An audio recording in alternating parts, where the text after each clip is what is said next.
Grüßt euch und herzlich willkommen zum 17. Teil zum Bau meiner Spindelanlage. In diesem Teil baue ich meine Balva auf. Ich wünsche euch viel Spaß beim Zusehen.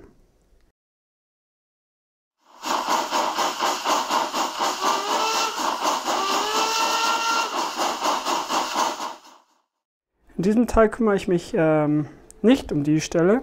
Da habe ich schon was bestellt, aber das dauert noch.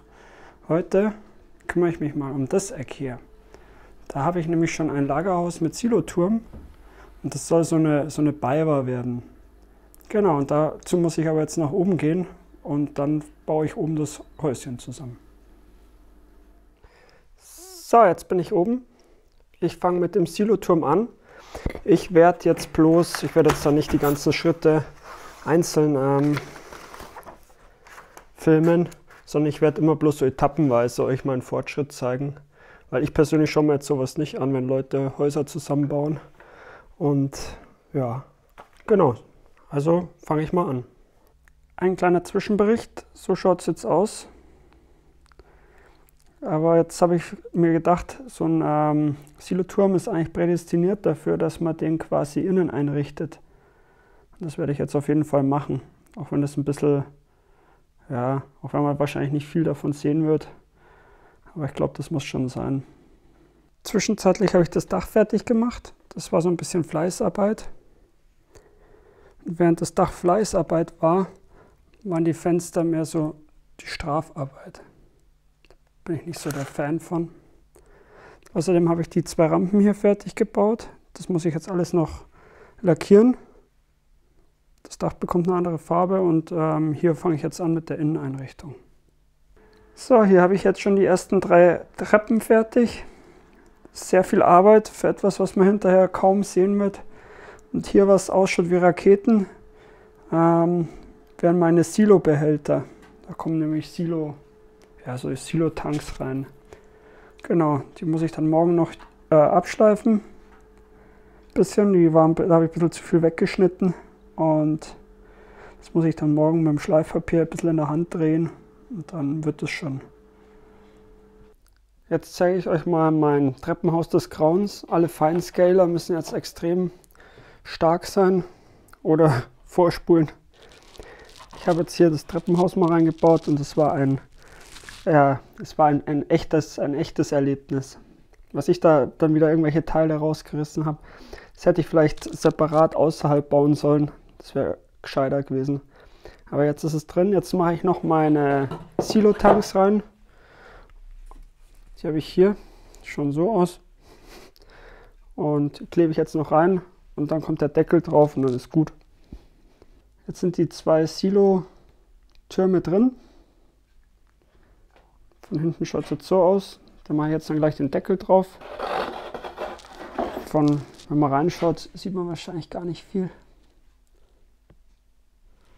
Und von oben schaut es so aus. Genau, jetzt kommt wie gesagt der Deckel drauf und dann kommen die Fassadenteile außenrum und dann wird es noch verspachtelt. Zwischenzeitlich ist hinten der Deckel drauf gekommen und ich habe die Fassadenteile hier jetzt drauf geklebt. Die verdecken jetzt diese Übergänge hier. Und genau, so schaut es jetzt aus. Jetzt werde ich als nächstes die Fassadenteile verspachteln. Genau. Und dann muss ich den Güterschuppen bauen. Gestern habe ich das noch mit einer Feinspachtel verputzt. So ein bisschen. Das muss ich dann noch abschleifen und lackieren.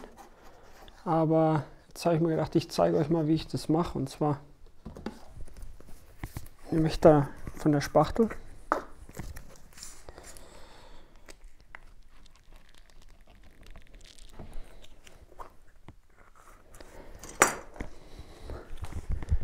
dann wird das einfach abgezogen.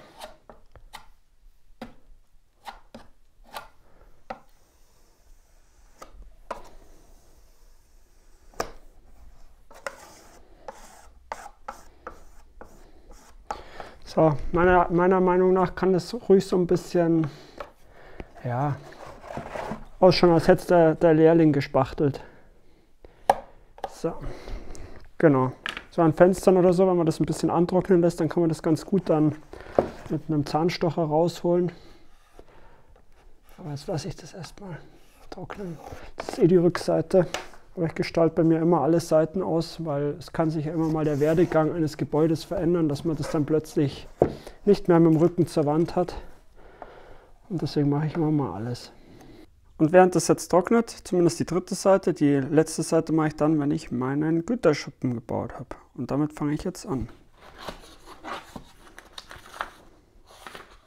Gut. Jetzt habe ich den Güterschuppen gebaut und habe den auch schon verspachtelt. Die 2 Rampen habe ich fertig. Ja, und einen Mordsbombentrichter habe ich am Start. Jetzt baue ich als nächstes das Dach und dann, ja, während das alles hier trocknet, baue ich das Dach und dann schleife ich das ab, verklebe das miteinander und dann geht es weiter. Das habe ich jetzt alles verspachtelt soweit. Jetzt habe ich die Fenster abgeklebt. Und jetzt nehme ich mir ein Schleifpapier und einen Klotz und schleife das alles mal fein an.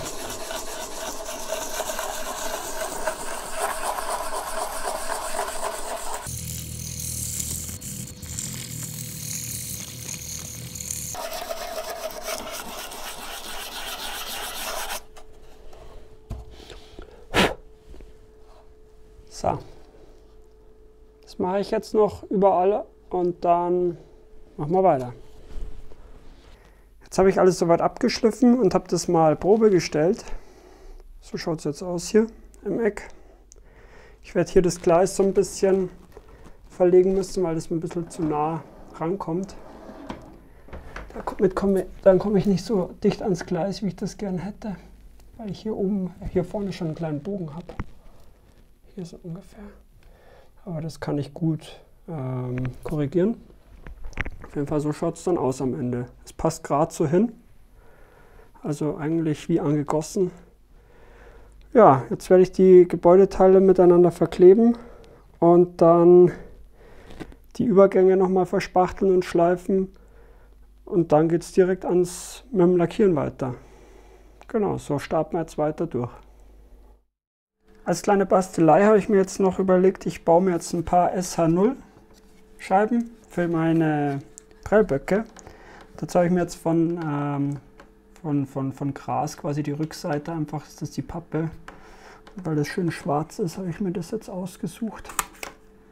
Und da mache ich jetzt mal mit einem Locher ganz normal Löcher rein.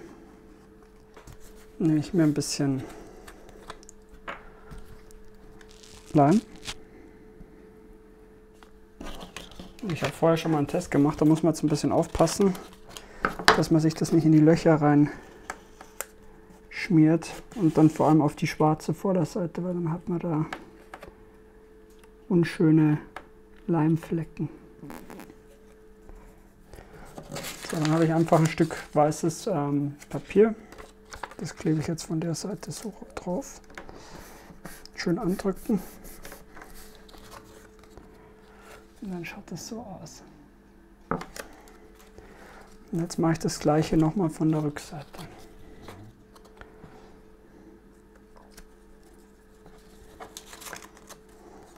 So, jetzt lasse ich das einfach trocknen und dann zücke ich die Schere. Gut, als nächstes, wenn es getrocknet ist, schneide ich mal grob ein Viereck aus.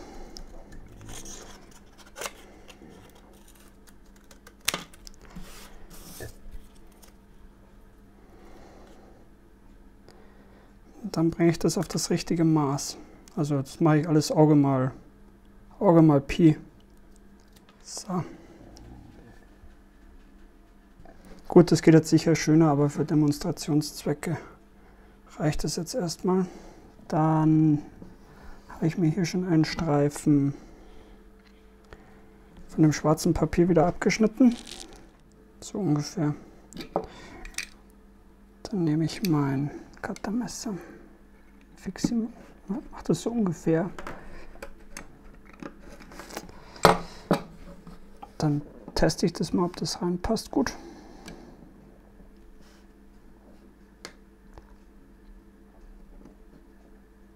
Ja, das schaut gut aus. dann ein kleines Tröpfchen Sekundenkleber.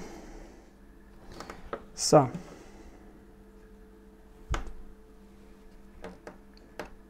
Und so schaut das jetzt aus.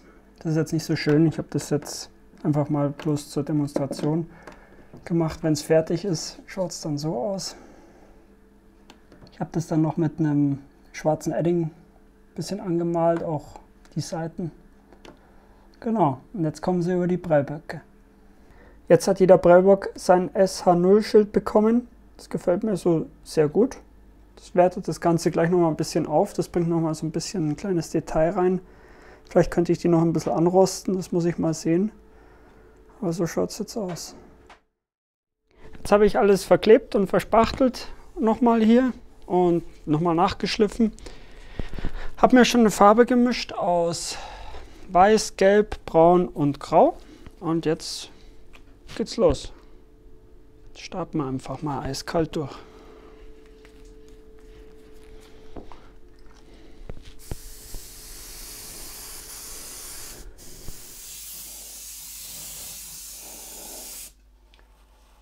So, dann lasse ich es mal trocknen.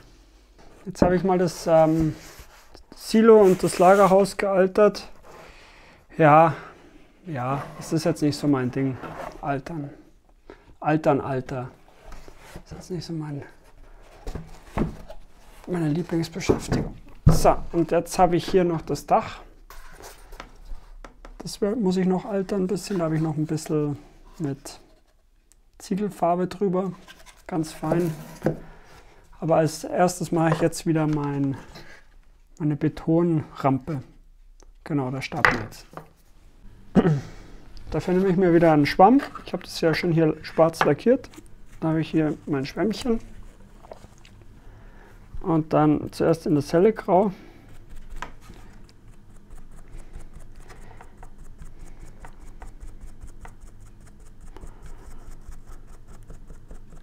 So, für die zweite Schicht nehme ich mir ein bisschen was vom Hellen, ein bisschen was vom Dunklen und mische das. Und dann geht es wieder drüber.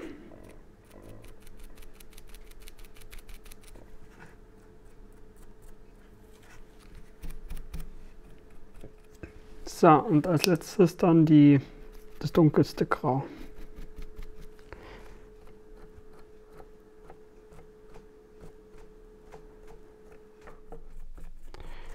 So, dann schaut das Ganze so aus. Das muss ich dann noch ein bisschen hier so schwarze Läufer und so. Da muss ich aber erst schauen, wie weit das Dach hier geht, das hinkommt. Genau. Nachdem ich alterungstechnisch mal wieder zu viel wollte, habe ich es jetzt nochmal lackiert und mache das jetzt nochmal neu mit Wash. Das Dach genauso. Genau, das mache ich aber jetzt wieder oben. Jetzt habe ich das Ganze nochmal gemacht und habe das mit einem Wash gemacht und dann so ein bisschen abgetupft. So gefällt mir das jetzt schon wesentlich besser. Jetzt habe ich hier auch schon die Rampe hingemacht und als nächstes kommen die Dächer drauf. Jetzt ist das Dach hier drauf gekommen. So schaut es aus. Hier habe ich jetzt schon das Gebälk für die Träger quasi für das Dach drauf gemacht. Das werde ich jetzt als nächstes machen. Da kommt dann hier der Einsatz rein.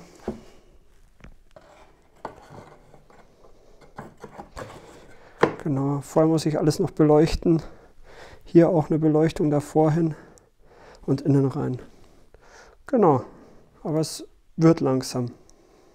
Bevor ich das jetzt überlackiere mit mattem Klarlack, mache ich noch mein Schild hin. Das tauche ich dazu in Weißleim. Lass das ein bisschen abtropfen und klebe das dann hier hin.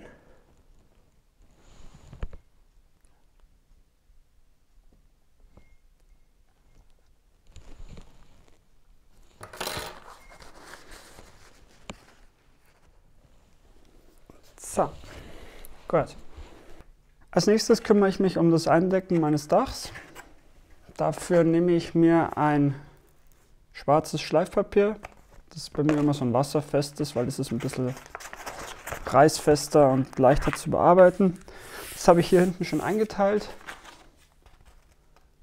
Und ja, nehme ich ein Stahllineal und ein Cuttermesser.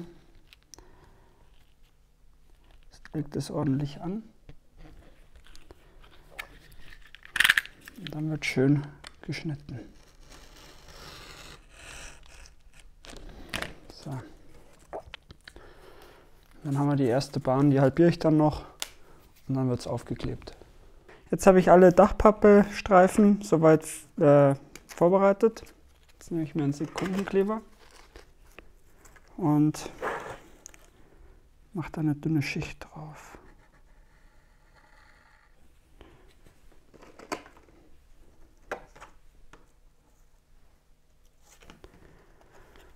Und dann klebe ich das schön hin.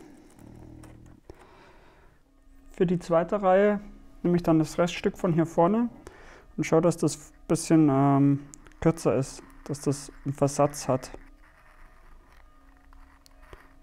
Und die zweite Reihe überlappt die erste ein bisschen.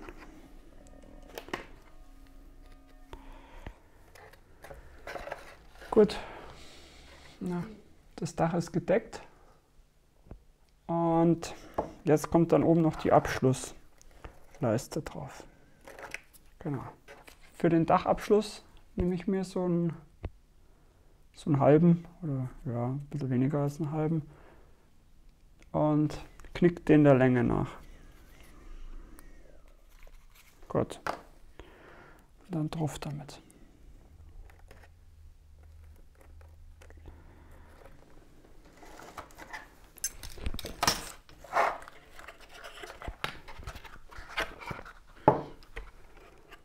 Und so schaut das Ganze dann aus.